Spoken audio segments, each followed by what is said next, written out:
podcast. I am Julia Gledhill here today with Phyllis Bennis and Roua Daas to discuss people power, the ceasefire now movement, and anti-war organizing in general. Phyllis directs the new Internationalism Project at the Institute for Policy Studies here in DC. She has a breadth of organizing experience. In 2002, she co-founded a coalition against the Iraq War called United for Peace and Justice.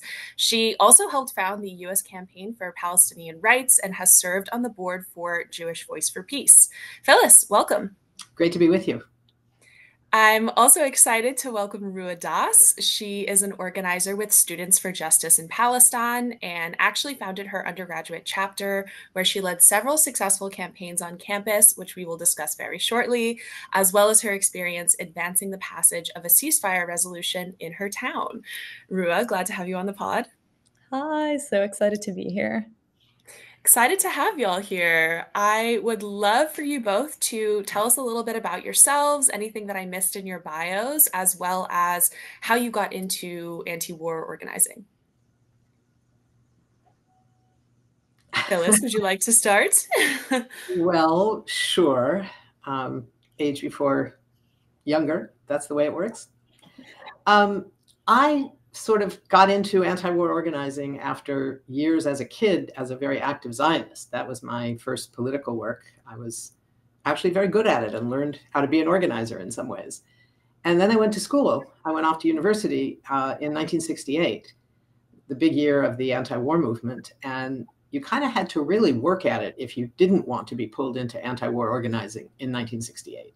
And I didn't work at that. I worked at jumping right in. So I was pulled into it right from the age of 17 and pretty much never looked back. So I spent a lot of time as a student organizing against the war in Vietnam. It was an incredible time. 1970 was the year that Nixon invaded Cambodia. Campuses were facing huge uprisings all around the country and indeed around the world. The Bank of America was burned down on my campus. The mobilization was constant. We did much more anti-war work than we did school work, I would say. And then I spent a couple of years working for the Indochina Peace Campaign with Jane Fonda and Tom Hayden at that time, and then went off to work for the National Lawyers Guild and worked on the first guild delegation to the West Bank, which was at the time a very contentious notion, and started working on Palestinian rights by the mid to late 70s. So that's been a big part of my life, really, ever since. And I got very involved in fighting the Iraq War, partly because in the first Iraq crisis in 1991, there were just not a lot of people in our movement who knew very much about anything in the Middle East. You know, we had a lot of people who had been doing extraordinary work mobilizing against U.S. intervention in Central America, and especially in the anti-apartheid movement in South Africa. But when the crisis happened with the Iraqi invasion of Kuwait in 1990 and then moved to war by the US in 1991, there was a lot of, oh my God, what is this about? How do we look at this? How do we figure this out? And a few of us who knew something about Palestine, maybe something about Iran, because we had been working on that, we were pulled into it and became sort of the people who had to figure out how to respond. And it was a movement that grew out of that. So I was, in many ways, lucky or unlucky, I don't know how you think about it, but I was born into a moment when we sort of had to do this stuff, and we did, and we learned the hard way. You know, you sort of throw yourself into the deep end and figure out how to swim. Wow. Yeah, that's very inspiring. Sounds like very formative years in your life and career that I want to touch on later, since I see this as really a unique opportunity to kind of highlight intergenerational perspectives on organizing. Roua, I'd love to hear from you how you got into this work. Yeah, so I'm Palestinian. I was born in Jordan. My family is originally from Nablus in Palestine, and was displaced in 1967. And growing up, I think my family moved a lot. So I was born in Jordan, and then we moved to Oman, and then we moved to Canada, and then we moved to the United States, and all of that happened but before the age of 11. And I remember, growing up, I would ask my dad, why is it that we keep going from place to place? Why do we keep moving? Why do things keep changing? And his answer was always the same, and his answer was always Zionism. His answer was always that our family home still exists, and it exists in Nablus in 67, but we were displaced, and therefore, not only my grandparents' generation, but his generation and my generation are now continuing to face the impacts of this displacement that do not, don't just like start and stop in a moment of time, but of course continue to impact the generations after it. And so I grew up with a very politicized understanding of my life and a politicized understanding of the conditions that my family has gone through.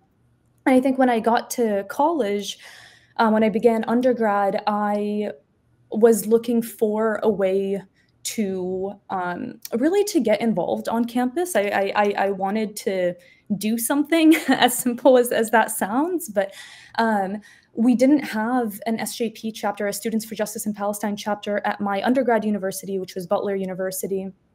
And so I got together with a Palestinian friend of mine, and we said, let's start one. And we did. And I think throughout the years, there was a lot of moments or instances of Zionist repression and of university repression that we faced that worked to further politicize us and make us into better organizers. And I've continued the work since. I'm now a graduate student at Pennsylvania State University, and helped co-found my Students for Justice in Palestine chapter here as well. I hope to continue student work throughout my graduate career and hopefully into the future as I began my academic career as well. Awesome. I would love to hear more about your experiences founding those chapters and, the successes that you've had, the obstacles that you faced. But seeing as students are now going back to school, and we are recording this on the last day of the Democratic National Convention, there's a lot going on politically in the world. I'm curious, Roua, what reflections you have on the campus demonstrations that happened in the spring across the country, what opportunities you might see for student organizers as they go back to school. Yeah, that's a great question. I think it's a question that all students have been thinking about as we go into the fall semester, because of course we left off in the spring semester at the height of encampments and at the height of the student intifada.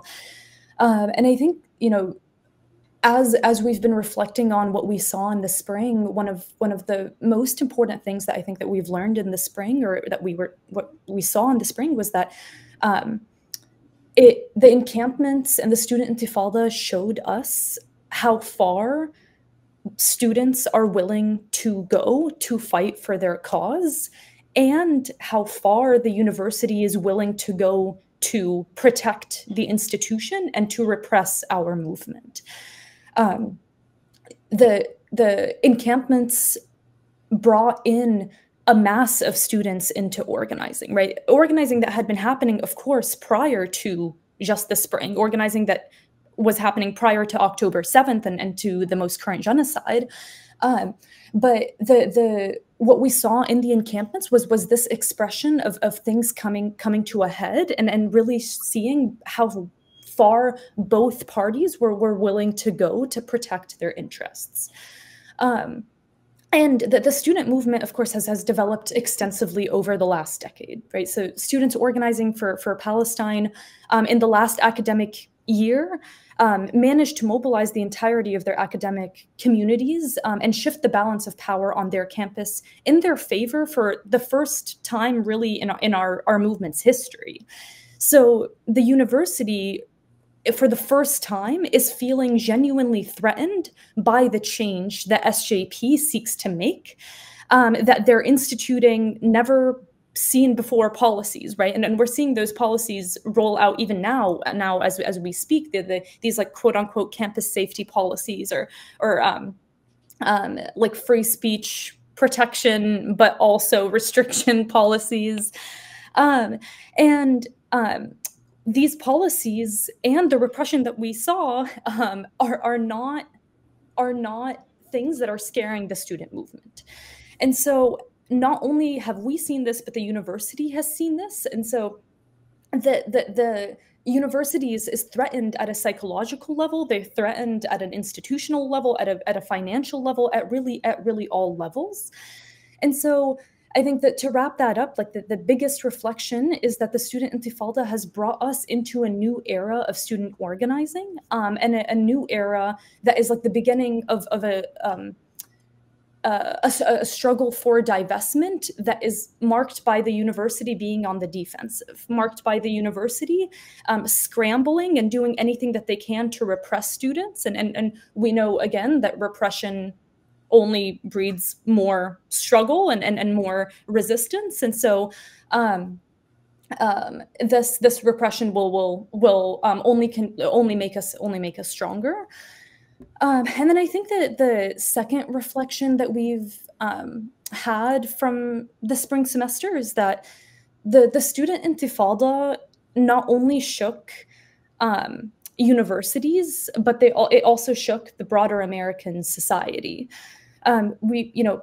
American wars are not fought on American soil. The genocide in Gaza now is not just an Israeli genocide, but it's a Zionist genocide that is perpetrated by Israel and the US alike. And so it is a genocide that's happening on Palestinian land that is enacted by Israel, but enabled and sustained by the United States through financial, military, political, and diplomatic support. And so what the student intifada did and what the encampments did is they brought this war home. It brought this war that is being fought on soil, on not American soil, back to American soil, and reminded the United States government, reminded the Biden administration, reminded our universities, and reminded, importantly, the American public that this is your war, and this is your doing, and it is time for us to put a stop to it. And so I know you asked about opportunities, and I think that the opportunities that are presented because of everything that happened over the spring are really immense and really exciting. Students have never had this much support on campus before, right? The opportunities to advance our demands in every sector of the university through student groups, student unions, faculties, faculty departments, organizations like Faculty for Justice in Palestine and others that have popped up are going to be only more excited and more ready to take on work as we go back. So as students and faculty and staff return to campus, it is going to be Palestine that's on their mind. And we must work to make sure that it is Palestine that continues to stay on their mind. I know Phyllis mentioned when she was speaking that when you went to university in '68, you had to work to not be involved in the anti-war movement, and that is what we're trying to create on campus, right? We're trying to create a situation on campus in which the norm is anti-war, the norm is anti-genocide, the norm is anti-Zionism, and anything that is counter to that, so Zionists, pro-genocide supporters, pro-war supporters, that is the minority on campus. And so as students returned to campus and began talking about Palestine again, as elections come up and bring more people into the fold, we will work to provide opportunities to educate and organize for Palestine for not just the coming months, but of course the coming years. Absolutely. Phyllis, I'm curious if you have any reflections, through lines that you identified from your own experiences as a student and as a young person. Yeah, I think there's two things that are both similar and different. The sense of the student movement being central to the broad progressive movement on international issues has really not happened since Vietnam. If we look at the 1980s, After Vietnam, the Central America movement was centered more than it was very wide, it was very broad, but it was centered in the churches, mainly in the Christian churches. The anti-apartheid movement was centered in the Black community, Black churches, the Black caucus of the Congress, Black leadership. The idea of a student-centered movement has not happened really since Vietnam. And the big difference, that's sort of the similarity. The difference is that there was a movement already, a strong movement, but not nearly as visible, not nearly with the level of access to power that this movement now has, fighting for Palestinian rights. And I'm not even talking here about the much earlier movement of Palestinians, Palestinian academics in particular, who created a movement back in the 70s, focused particularly right after the 67 war and the loss of the last 22% of historic Palestine to Israeli control and Israeli occupation and apartheid. We didn't talk about apartheid then, although Palestinians did, and some in South Africa did. But in the US, that wasn't really the term. There was an interesting, just a side note on the question of apartheid. It was in about 2000 that the issue of should we be talking about apartheid as the clearest way of understanding Israeli policy towards Palestinians.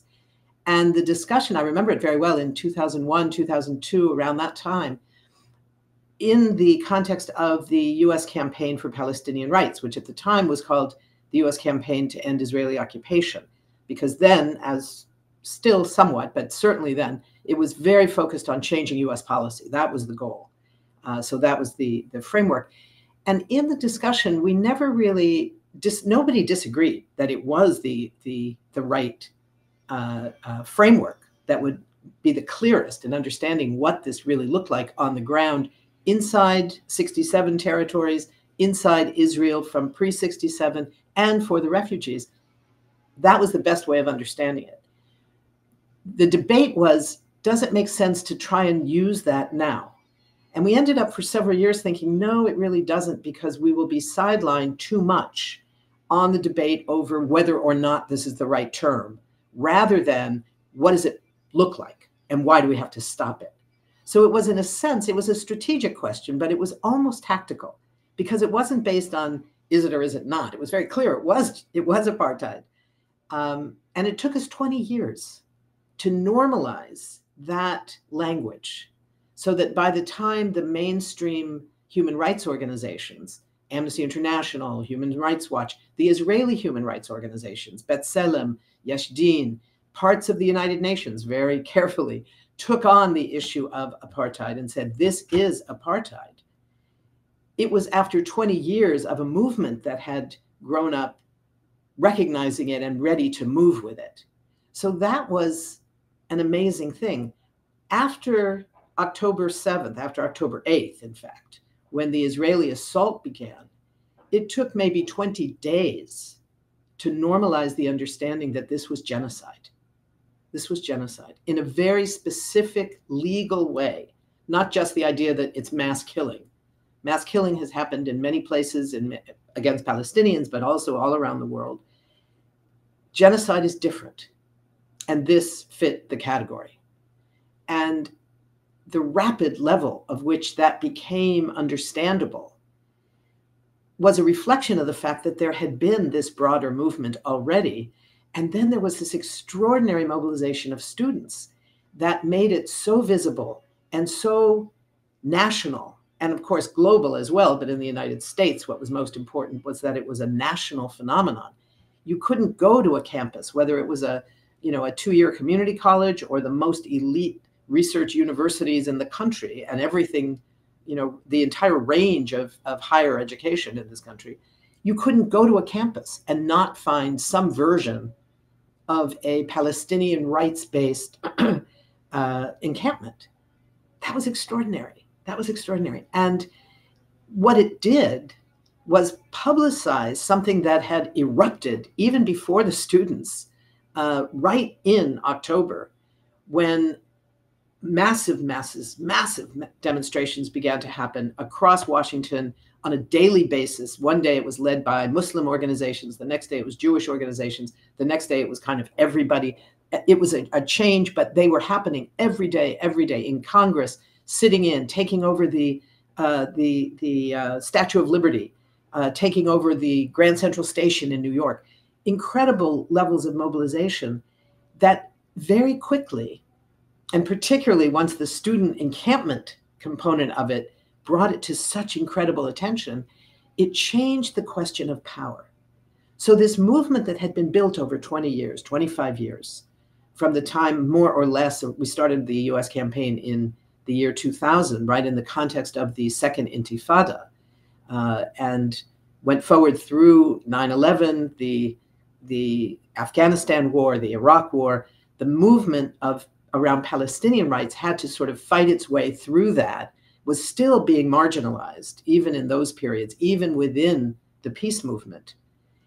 It had to fight against marginalization. And that was true really right up until this last year. Increases of visibility, yes, increases in access to being part of broader coalitions, part of movements. That began to happen very strongly about 10 years ago with the rise of the Black Lives Matter movement, the rise of what many call the justice generation. That all brought Palestine into a much more mainstream position within the movements. But it was still very far from having any access to mainstream power. And suddenly we were there, closer to power. There was a question coming from the administration, from Congress. Policy wasn't changing yet, and it still has not changed. That's crucial. What is crucial is that the 10 years or so, I would say, of massive public discourse shift and 7 or 8 years of significant, if not yet massive, media shift. You know, it is funny for me watching the media on this issue for, I hate to say it, almost 50 years now. It's still terrible, but boy, is it better than it used to be in terms of the word Nakba is routinely in the New York Times, on NPR, in mainstream television news coverage, and all over the internet in a way that nobody ever saw 5 years ago, 6 years ago, let alone 20 years ago, let alone 40 years ago, right? So it is an incredible thing to see that. And that's the challenge now, is what is it going to take? Now that we have a public ear, and we see this at the Democratic Convention. I know this was the other reference that you made to it, Julia, that this is the day, we're speaking on the last day of the convention. Last night, there was an overnight sleep-in, a sit-in that became a sleep-in, waiting to get news. Would Palestinians be allowed to be part of this broad tent? Would they be allowed a place in the Democratic Party, which was defined as some Palestinian voice, a doctor who had worked in Palestine, a Palestinian American elected official? There were so many possibilities. Would there be a voice on the main stage, in the main hall, not the sideline? The side event was terrific, and the fact that it happened is a huge step forward, but it was not being part of the tent. And finally, the news came. The answer is no. Can we give you something else? Will something else make you happy? And the answer was no. We want to be able to be part of this party. We want to be able to tell people to vote against fascism, and that the way to do that would be to vote for the Democratic Party. And we can't do that when this is the policy. So we're here at this inflection moment that shows, on the one hand, an extraordinary rise in the power of this movement, the student movement at the centerpiece of it, within this broader movement. And yet, we have not yet moved to a change in policy. There's still time. There's 5 months of how this shift takes place, but there's no time in Palestine, because people are being killed in a genocide on a daily basis, in the dozens and 100 and 200 a day. And that's different than other wars that the US has been involved with, recently at least, around the world. It's different. And genocide is different than opposing wars, opposing imperialism. Genocide is different. We need the broadest possible movement. And that's not easy on this issue, as we know. So that's, I think, where we're seeing both similarities and differences. We don't have young people in this country being drafted to fight this war. All of us are paying through our taxes for this war in the billions of dollars that could be spent on healthcare and education and all the things that we don't have here. And yet, every time there's a cutback, every time we're told, well, there's no money for healthcare. But somehow we have enough money to send money in the billions to the Israeli military. That's not okay. And that's what the student movement is helping to show the world. And that's why it's so important.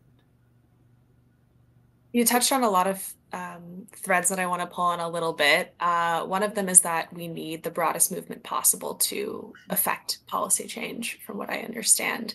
Let me know if I'm mischaracterizing your comments. But also that it takes a really long time for messaging to find its way into the mainstream media. How do you square that balance? How do you strike that balance between distinguishing between those who, call for a ceasefire now, and those who call for an arms embargo on Israel? I mean, we've seen members of Congress in the campaign, Biden and then Kamala's, change their tune slowly. Kamala has said ceasefire now. Of course, many months ago it was we promote a cessation of hostilities. So it's like we've seen these changes in language, which I do think are a testament to the power of the people and the impact of protest. How do you kind of square the need between building the broadest movement possible and also being really clear about what anti-war organizers want and what leverage do they have in the next 5 months, particularly the 30 uncommitted delegates that were cast to the side last night and told that a Palestinian could not speak on the stage at all? I mean, that seems like a really big challenge. It's a huge challenge. It's a huge challenge. We saw right-wing Republicans who are anti-choice who spoke, who were part of that tent because they have broken with Trump. That's a good thing. Building an anti-fascist movement requires the broadest possible movement. I believe that another, I have to stop for a second. I work for a nonprofit. We can't really get into the candidates thing, but so yeah, I'll say it a slightly different way. I think that we've seen an extraordinary breadth in this movement. And we've seen an amazing level of message discipline, which in my experience is pretty rare and pretty hard to do. We've seen that the call is for ceasefire now. But what we have done has been to broaden and change the definition of what a ceasefire looks like and what it requires. So a ceasefire is not just a temporary stop in dropping the bombs today. A ceasefire now means, I think, 3 things, and it's permanent. But what we're saying is a ceasefire requires an end to the killing of people, the bombing and the shelling and the tanks, all of that, stop. And it means refunding UNRWA and massively getting all of the humanitarian assistance into Gaza that's needed to help people survive in this moment when so few are surviving. And third, it means stop sending the weapons. That's what a ceasefire means. It's no longer just stop dropping the bombs. It's all 3 of those things. Now, I think there is a question about how that fits with the broad movement against Zionism. I think there are plenty of people who would support all 3 of those things in our definition, our broad definition of ceasefire, who are not ready to say they are anti-Zionist. And I think in this movement against genocide, I think that's okay. It's not okay in the long run. We don't get complacent about it. But I think there's a difference between using our movement to reach people and educate people because so much of this comes out of miseducation and just lies that so fill our newspapers and textbooks and the culture of our country that has supported the idea of Israel is like us. It's a democracy. Israelis are all white. There's all these myths of what has led to this widespread support for Israel over the years. It isn't just one thing. It's not just Israeli lobbies. It's not just the Pentagon's relationship. It's a whole set of things. But at a moment of genocide, the movement that we need, in my view, is the movement that will support an end to the genocide. And that means, I think, those three things that make up a ceasefire. Thank you for that, Phyllis. I should also say that I also can't weigh in on campaigns. However, we at the Stimson Center do promote adherence with law and policy, both of which are being broken with the continued security assistance to Israel. And there's a lot of transparency and accountability issues tied up there too. I'm curious, Roua, do you have any thing to add on this conversation? Yeah, I mean, I think that the questions or some of the things that we touched on earlier are really important to this question of the building a broad base of support and leveraging that as political power. I think Phyllis touched on the messaging discipline that has been clear throughout the past almost year of genocide. But I think the building of a broad base is what happens naturally as the contradictions in our society come out, right? So as we see the United States government continue to send billions and billions, and just last week, $20 billion to Israel, while its people are starving and on the streets and don't have health care and in God knows how many dollars of student debt, that contradiction politicizes people. On campus, we saw that through the student intifada and encampments with divestment, right? As our students, as students are living in dorms that don't have AC, that have insects that that are not in good conditions. I know in my undergrad, our university cafeteria, we routinely found things that are not supposed to be in food in our food. As our students are living in these conditions, our university, instead of using the money that they have to invest in our education and our living situations, they are sending again their money to invest in arms manufacturers and war profiteers that are dropping the very bombs that are brutalizing our people. And so I think as these contradictions come to light, more and more people, more and more students get politicized, and more people join our movement, which broadens our base. And I think this is in this process, it is important for us to bring in as many people as possible, right? There is, especially as Phyllis said, in the face of a genocide, there is a very, very immediate and very, very urgent situation that we must address. And at the same time, it is also our responsibility to make sure that these people are not just in it for now, but until the liberation of Palestine. And we do that through the popularization of our politics in accessible ways. So we've gathered these thousands of people on campus. We've gathered these millions of people in the American public around the issue of ceasefire. So now, how do we make sure that we are leveraging that as political power towards the implementation of ceasefire and the components of a ceasefire that Phyllis named? And how do we make sure that once a ceasefire is achieved, these people don't disappear, and these people instead become lifetime organizers that are organizing against Zionism and for divestment and for the complete liberation of Palestine. Yeah, Roua, you have written for the American Friends Service Committee about your experience advancing a city council resolution calling for a ceasefire in Gaza. Can you talk about students' role in the ceasefire movement specifically and the impact of state and local resolutions for ceasefire now? Yeah, absolutely. So, I'll start by saying a little bit about our local experience here, and maybe connecting that to the broader role of students in this movement. So, our as I mentioned, I go to Penn State currently. Penn State is located in State College, Pennsylvania, and at the time, this was like October, end of October, November, early December, that we were running the campaign to pass a ceasefire resolution through our city council.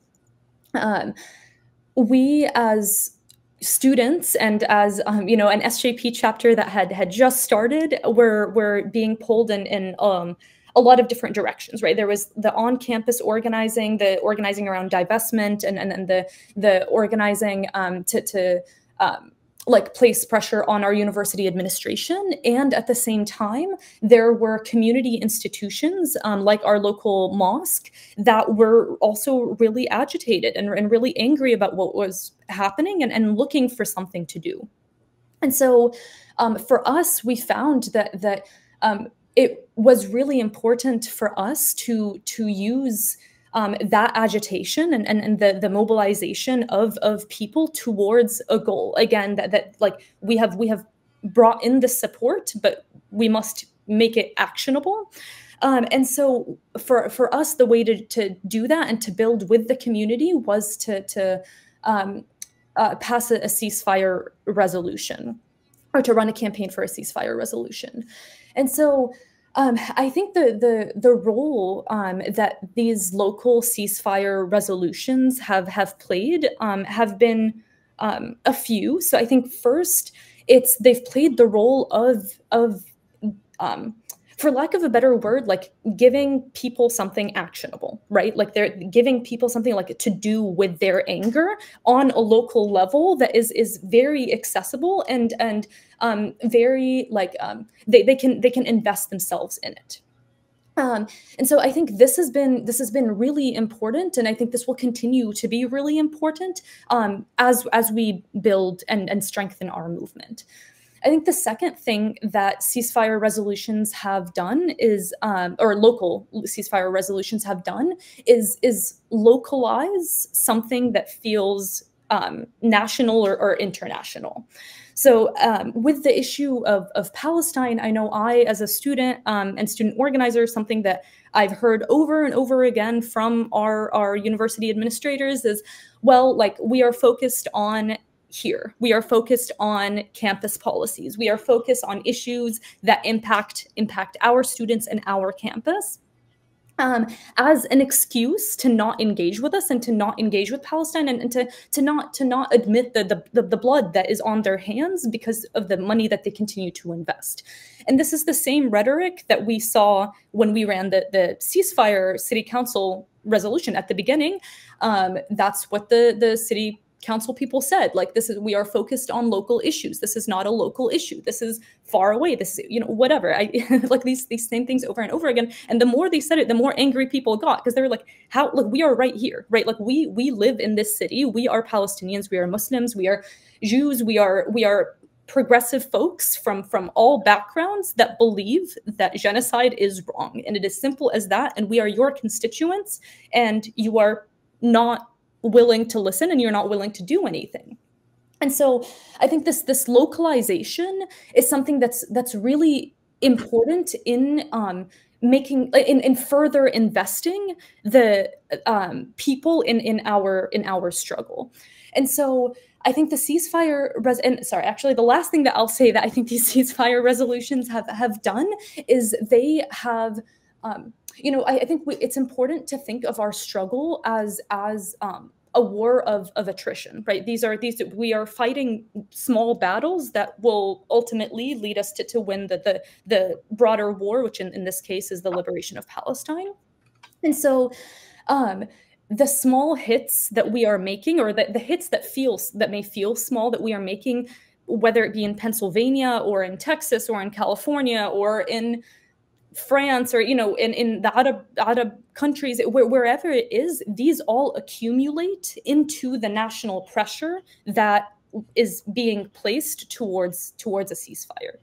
And so I guess tying that to the role that students have played in the national movement,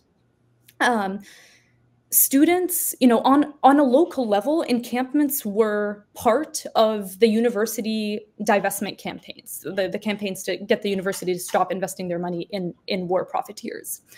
However, what we witnessed in the student intifada is that the impact that these encampments had on the national movement as well. From Biden to Netanyahu to the United Nations, national and international actors were put in a position where they had to respond to the student intifada. They couldn't ignore it because of how prevalent it was. And so for the Biden administration, this was particularly important because it demonstrated that at that point, we were 7 months into a genocide, the people have not forgotten. The Palestinian people have not forgotten, and the Palestinian people and their allies have not and will not stop taking action until a ceasefire is achieved in the immediate and divestment is achieved in the long term. And so I think encampments leveraged civil unrest as another tactic to threaten the Biden administration and the Democratic Party's position within the White House. So this was happening, of course, in tandem with things like the Uncommitted movement, right? Which ultimately is also a tactic to place pressure on the Biden administration to stop enabling the genocide. And doing so through leveraging voting power and electoral participation, again, as a way to threaten the Democratic Party's position at the White House. And so I think to kind of tie all those pieces together, what I'll say is I think first, like all of these actions, whether it be local ceasefire resolutions or encampments at a specific university campus, these things accumulate into the broader movement. And these are all different tactics that are really important because of the accumulation of pressure that it places on the national and international scale. Thank you for that, Roua. Phyllis, I saw you nodding your head a lot. What are your thoughts? Yes, my thoughts are, that was brilliant, Roua. I agree with all of it. I wanted to add just two more points because I think you said it all. This is so crucial. One is that I think it's sort of one way of looking at the work, whether it's encampments or local resolutions, things that happen in one area, local things, are part of the legitimacy wars that is going on here. We're trying to delegitimize what Israel is doing. You know, we're calling it genocide for a reason. One is, it's because legally that's the right term, as the International Court of Justice found, that it is plausible that these actions are genocidal. That's crucial. There's a legal definition and they're meeting it. It's also a political point. When you use that word, it shakes people up. This is also what was part of the debate around using the word apartheid to describe Israeli actions. One, because it's accurate, and two, because it makes people think about it a different way. So it's so crucial. The last point is just what you were saying about how the work with local areas and local resolutions helps to prepare for the future, to keep people engaged and keep people involved in this. I was thinking of an earlier iteration of it during the Iraq War. We had a campaign called Cities for Peace. And by the end of it, we had, I think it was over about 350 cities. There were a few states in there. My favorite actually was the Republican governor of Montana, of all places, signed off on a very powerful statement saying, you know, we should not be sending the National Guard to Iraq. His reasoning wasn't because he thought the war was wrong. It was because he thought he was going to have a very bad fire season in his state, and he didn't want them off fighting in Iraq when they were needed to fight fires in Montana. But it was this incredibly broad movement of mayors and city councils taking these positions.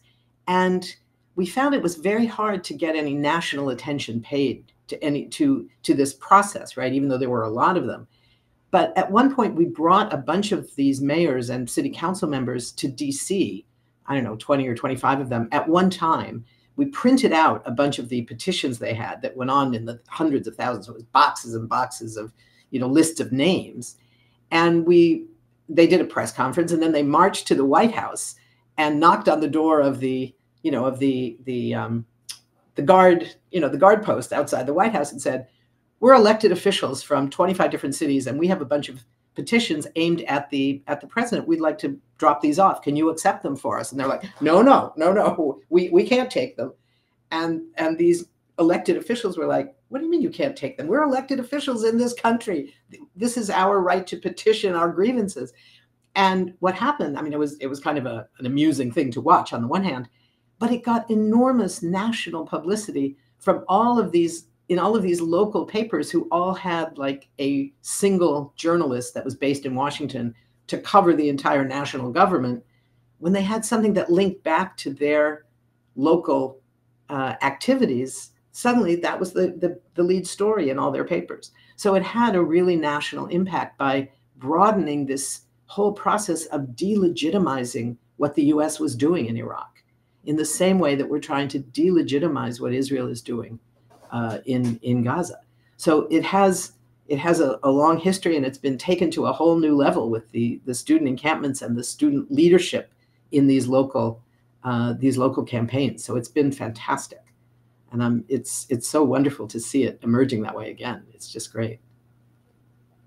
It's definitely been very inspiring over the course of the past several months to see students and young people so brave, so disciplined in their messaging, particularly during the period when, they did get a lot of attention in the media and they said, no, all eyes on Rafah. And I am very impressed also with the organization. I know that there was a lot of pieces that kind of analyzed South Africa as a blueprint and really like identifying how organizers today are building on lessons learned of the past. We have a few minutes left, and I want to ask y'all two final questions. The first is, what lessons have you learned in your organizing experience? And the second is, what advice do you have for young people interested in doing work like this in their schools, even if it's high school or college? What tips or tricks would you share with them? What notes of inspiration? Final words. Roua, you want to go? Sure, I can take it away. So I think for me, the most important lesson that I've learned through my organizing with SJP and my student organizing generally is that that struggle pushes us forward, and struggle creates the capacity for more struggle. So when I began organizing with SJP in my undergrad, we began as, it was just us, right? We were facing backlash from the get-go, and we were fighting it alone. But from our very first event, we faced Zionist backlash. I remember we had posted something about Land Day on the student government Instagram page, and Zionists were freaking out and messaging the student government and reporting the student government to take it down. And at that time, I remember we felt it was really we didn't know who to reach out to. We didn't know how to pull in other support, and so it was really just SJP that was pushing that forward.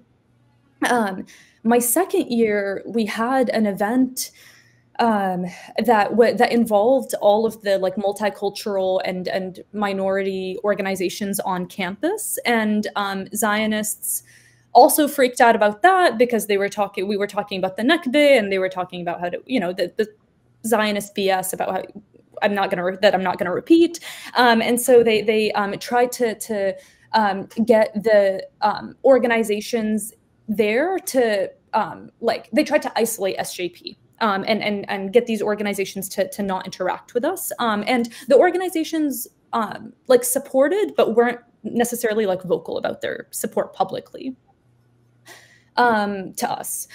My third year, SJP had partnered with the LGBTQ plus Alliance on campus, and we had a pinkwashing event, or an event about pinkwashing. And Zionists responded to this by then having their own event and bringing a pinkwashing organization to campus. And when this happened, I remember the LGBTQ plus organization released a statement with us calling for a boycott of the Zionist event. And this marked a shift, right? So an organization, or these organizations that had previously supported SJP, but not necessarily like very publicly, were now calling for a boycott of a Zionist event. And this like then continued into my fourth year, in which I was planning an event to bring Angela Davis to campus, and Zionists ran a campaign to get the event canceled because of Angela Davis's support for Palestine. And so when this happened, not only did organizations on our campus, but organizations in the city of Indianapolis came out in support of not only SJP and not only the Angela Davis event, but of Palestine broadly.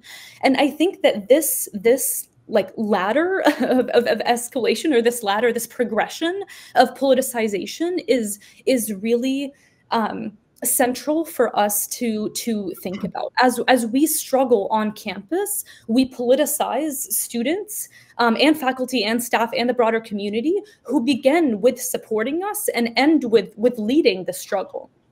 And so through these events and through this progression, it was 4 years of building an organization, but what this culminated in is the politicization of our campus, the investment of our campus in Palestine, the building of coalitions that lasted long after I left, the relationships with organizations and faculty and staff and departments that built a popular cradle for our SJP and for the issue of Palestine. And so I guess I would say that like this lesson is just like underscoring that Zionist backlash presents an opportunity for us as students. University campuses have always been a key site of struggle against Zionism, right? For decades, Zionist organizations and institutions working hand in hand with Israel have invested billions of dollars and so much time into establishing their dominance over the university. And we are now in an era in which this has shifted, right? The Zionists' strategy is no longer to go after like building Zionist support within the student base, because students in mass support Palestine. They are now building their relationships with administration and with the government at a state and national level. And so this presents only more opportunities for us to organize and more opportunities to, again, leverage the mass support that we've built towards the actualization of divestment. And so what I'll say about, I guess, what's the word, like tips and tricks that you asked about is, I think we as students must embody the steadfastness and the revolutionary hope and the revolutionary sumud that the Palestinian people embody. We must see every opportunity as an opportunity to organize. And as we strengthen our movement, the Zionist backlash is only going to get worse. The repression is only going to get worse. And as it gets worse, we will continue to fight it. And with this steadfastness and with this undeniable belief that Palestine will be free, we will carry the struggle forward, and we will continue to pass the torch onto the future generations. I love that. Thank you for sharing, Roua. Phyllis, any final words? Just very quickly, I can't compete with that. That was incredible. I would say just one thing, and that is that, and it's sometimes hard, especially now when we're looking at genocide on a daily basis, that everything we do has an impact. And it sometimes doesn't look that way, but it does. And I'll give the one example that I sometimes use, the protest of February 15th, 2003, just a few weeks before the US invaded Iraq. There were protests going on all over the world, all over the US. It was already going on. But on that day, the world said no to war. And there were somewhere between 14 and 18 million people in the streets on one day in 800 cities in 75 countries and every continent, including Antarctica, all over the world, saying, no, we're not going to allow this to happen. And it was an extraordinary thing, millions and millions of people marching. We met with the Secretary General of the United Nations that morning to tell him on behalf of these people marching in all these places in a little delegation led by Archbishop Desmond Tutu. It was an extraordinary moment. And yet we were not able to stop the war. The war went ahead. And it was devastating. It was devastating, as of course it would be. But later, over years, we realized what had happened from that war. And it was everything from setting a model in the US from what the Occupy movement ultimately would look like, to the people who had organized it in Cairo, in Egypt that day, were some of the same people who 5 years later were part of the leadership of the mobilization that overthrew a US-backed dictator. You know, we found out that in 2007, it was a big part of the reason that George Bush did not go to war against Iran. So it had these consequences that we were just not thinking about. We couldn't have at that time, and it seemed like a failure. But it wasn't a failure. Even when you don't achieve the official reason for a protest, an encampment, whatever it is, it will have later some impact on changing the world. And you have to keep going, as the students have shown us. You know, one generation ago, it was not students. 2 generations ago, it was students. We skipped a generation. Now it's students again that are leading. There will be more students. And there will be other movements that are led by other components of society, and the students will be backing them up. Right now, it's the students. And we have to give them all the support that they need and encourage everything that you all are doing, because it's extraordinary. And it will be what changes the world. Well, on that note, this has been a fabulous conversation. Thank you for sharing your stories, your experiences, your personal stakes in this work. I can definitely say that it energizes me, and watching organizers like you all as a kid really shaped the way that I view the world. And I likewise view small wins as really revolutionary in bringing about a new generation of organizers and changers. So Phyllis, Roua, thank you so much for joining us on the Undiplomatic podcast. Thank you. Thank you so much.